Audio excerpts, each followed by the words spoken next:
नमस्कार दोस्तों, welcome back to your own channel Wealth Saga. आज 16 अप्रैल 2021 एसजीएक्स निफ्टी में आपको फ्लैट ओपनिंग दिखाई पड़ रही है। बात करें एशियन मार्केट्स की, तो एशियन मार्केट में आपको मिक्स क्यूज नजर आ रहे हैं।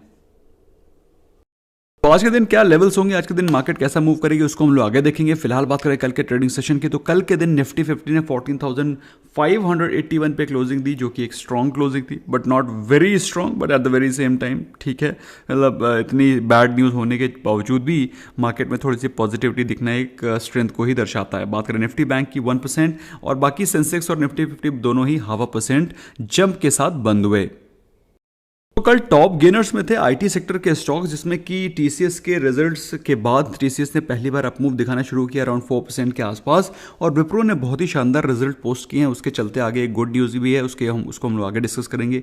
इसके अलावा Cipla and ONGC were the other top gainers, जो कि पिछले कुछ दिनों से टॉप गेनर्स की लिस्ट में दिखाई पड़ रहे हैं। दोस्तों, ऑटो सेक्टर कल काफ़ी ज़्यादा पिट रहा था, लेकिन मुझे लगता है आज के दिन आपको ऑटो सेक्टर के टू व्हीलर स्टॉक्स में कुछ बाइंग दिखाई पड़ सकती है। बात करें कल के टॉप लूजर्स की, तो आशा Motors, Grasim, Infosys, otherwise Maruti Suzuki, और बेसिकली आशा मोटर्स तो टू व्हीलर सेगमेंट में थे ही, जिसमें कि अच्छी खासी गिरावट आपको दिखाई पड़ रही थी। एक दो दिन के माइल्ड करेक्शन के बाद गोल्ड और सिल्वर में फ्रेश बाइंग होती हुई दिखाई पड़ रही है। बात करें क्रूड और नेचुरल गैस के, तो बेसिकली इन दोनों कमोडिटीज़ में कोई भी खास एक्शन होता हुआ दिखाई नहीं पड़ रहा है। सो गोल्ड और सिल्वर दोस्तों इसी तरीके से कंसोलिडेट करते रहेंगे। बाई चांस 45,000 के नीचे गिरते हैं तो आप एक फ्रेश बाइंग का मौका उसमें ढूंढ सकते हैं।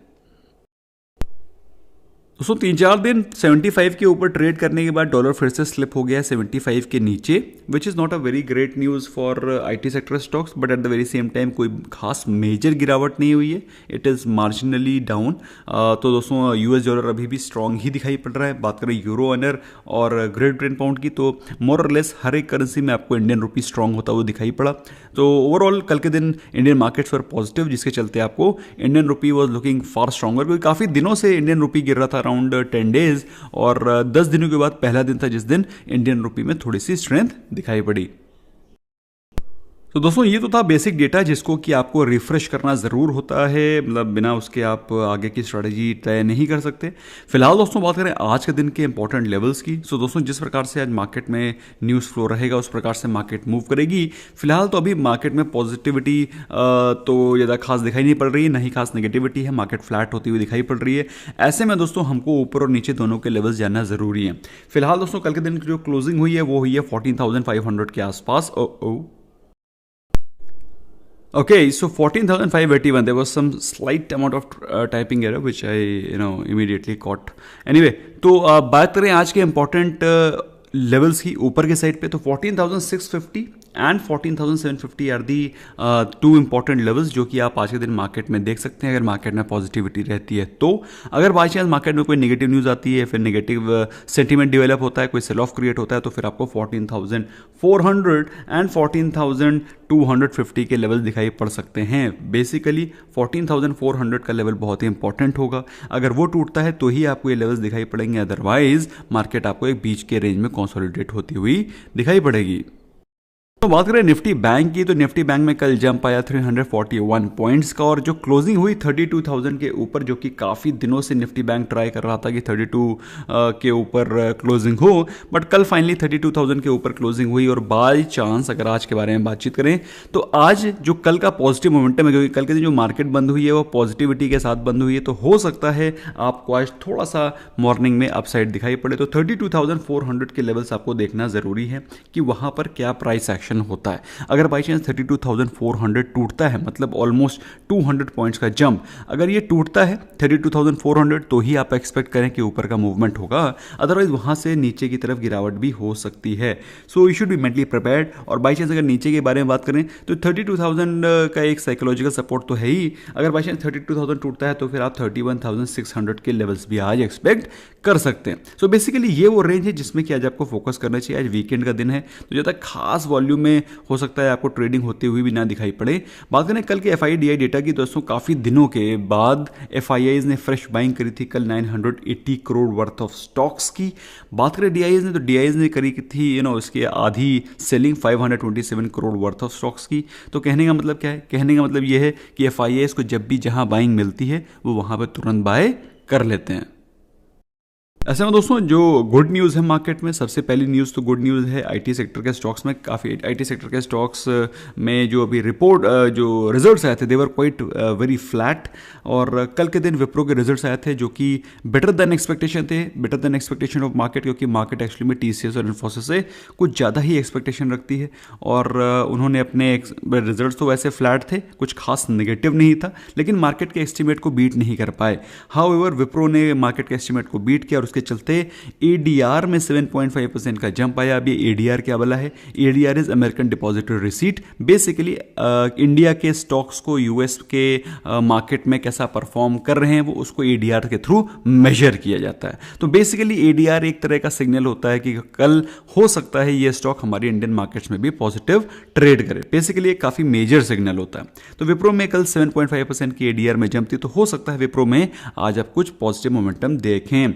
इसके लिए दोस्तों बीपीसीएल और आरआईएल सप्लाई करेंगे medical oxygen to hospitals, which is a very positive news for for Indian medicals बात करें। लेकिन इसमें कोई बहुत बड़ा बिजनेस या बहुत बड़ा प्रॉफिट होने वाला है मेरे हिसाब से बीपीसीएल और आरआईएल इससे कोई ज़्यादा खास मार्जिन तो लेते हुए दिखाई नहीं पड़ने चाहिए। तो मेरे हिसाब से this should be a more of a social work rather than big business. फिलहाल कितना प्रॉफिट होगा, क्या होगा, ये तो अभी समय बताएगा। फिलहाल नॉट सो गुड न्यूज़ के बारे में बात करें तो कोविड केसेस डेली 2 लाख के ऊपर बढ़ रहे हैं, जो कि दोस्तों अभी 10 दिन पहले 1 लाख केसेस थे। अभी डेली 2 लाख फ्रेश केसेस आ रहे हैं, which is not a very positive sign.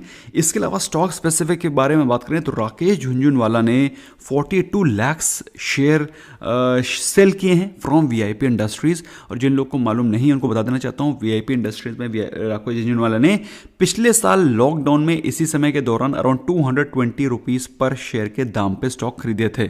और 220 रुपए के, मतलब ऐसा नहीं है कि उन्होंने पहली बार खरीदे थे, उसके पहले भी उनका स्टेक था। फ्रेश बाइंग उन्होंने 220 रुपीज़ पर शेयर के समय की थी। और उस समय मैंने आपको बोला था कि आप भी इस समय ये स्टॉक बाय कर सकते हैं। उस समय भी स्टॉक का प्राइस 220 चल रहा था।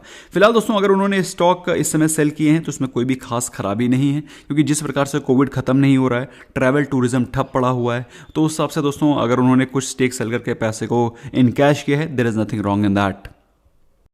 क्वेश्चन ये उठता है कि क्या हम लोग भी अपने पोर्टफोलियो से शेयर सेल कर दे? तो भाई राकेश झुनझुनवाला ने अपना पूरा पोर्टफोलियो सेल ऑफ नहीं किया। उनके पास वीआईपी का पूरा स्टेक है, मतलब अराउंड 5% के आसपास का स्टेक है। तो 5% के स्टेक से अगर उन्होंने 42 लाख शेयर सेल भी किए हैं तो that's a minor profit booking, you may call it. तो ऐसे में आपको ज़्यादा पैनिक होने की जरूरत नहीं है, बल्कि अगर वीआईपी में गिरावट होती है तो अगर आप लॉन्ग टर्म के इन्वेस्टर हैं तो यू कैन बाय फ्रेश, क्योंकि वीआईपी के फंडामेंटल्स आर वेरी गुड। लेकिन जो प्रॉब्लम्स चल रही हैं कोविड की, जो प्रॉब्लम ट्रैवल एंड टूरिज्म की चल रही है, दिल्ली के सारे होटल्स इस समय हॉस्पिटल्स बना दिए गए हैं, तो ये सारी प्रॉब्लम्स आपको ध्यान में रखनी है। तो इस प्रकार के जो स्टॉक्स हैं जो कि ट्रैवल एंड टूरिज्म इंडस्ट्री से एसोसिएटेड है, एंटरटेनमेंट इंडस्ट्री से एसोसिएटेड हैं, तो इनमें आपको थोड़ा सा केयरफुल रहने की जरूरत है। इसलिए दोस्तों मैं आपको बार बार बोलता हूं कि PVR although is a very good stock, is in a very aggressive acquisitions, लेकिन इस समय पीवीआर को इन्वेस्ट करने का समय नहीं है। फिलहाल दोस्तों आज के दिन इंपॉर्टेंट रिजल्ट्स आने हैं माइंडट्री के और डेन नेटवर्क्स के। कल के दिन इंपॉर्टेंट रिजल्ट था विप्रो का, जो कि मैंने ऑलरेडी आपके साथ शेयर किया है। कल के दिन वीडियो भी बनाया था, आई एम श्योर आपने उसको देखा होगा। तो आज के दिन करना क्या है? आज के दिन दोस्तों सिंपल सी चीज़ है कि अपने सिलेक्शन ऑफ स्टॉक्स को लेकर के बहुत कॉशियस रहें। अगर आप लॉन्ग टर्म इन्वेस्टर हैं तो किसी भी ऐसे स्टॉक को जो कि आपको लग रहा था कि बहुत अच्छा क्वालिटी का स्टॉक है, गिरावट पे मिल रहा है, रिमेन कॉशियस, नंबर 1। नंबर 2, आज के दिन आपको ज़्यादा कोई खास वॉल्यूम या फिर मोमेंटम होता हुआ नहीं दिखाई पड़ सकता है, क्योंकि आज का दिन वीकेंड का लास्ट दिन है। तो लास्ट दिन होने के नाते हो सकता है आपको ज़्यादा कोई खास मोमेंटम दिखाई ना पड़े। So keep your trading position small और अपने ट्रेडिंग पोजीशन को सेम डे ही क्लोज करें, अनलेस अनटिल आप कॉन्फिडेंट हैं कि ये स्टॉक अगले दिन अच्छा मूव कर सकता है, तो ही उसको कैरी फॉरवर्ड करें। अदरवाइज कोशिश करें कि उसी दिन अपना जो भी आपको माइनर प्रॉफिट्स हो रहे हैं उनको आप बुक करें। That's all from my side friends, thank you so much for giving your precious time. अगर आपको वीडियो पसंद आता है स्मैश करें like button. Bye bye for now.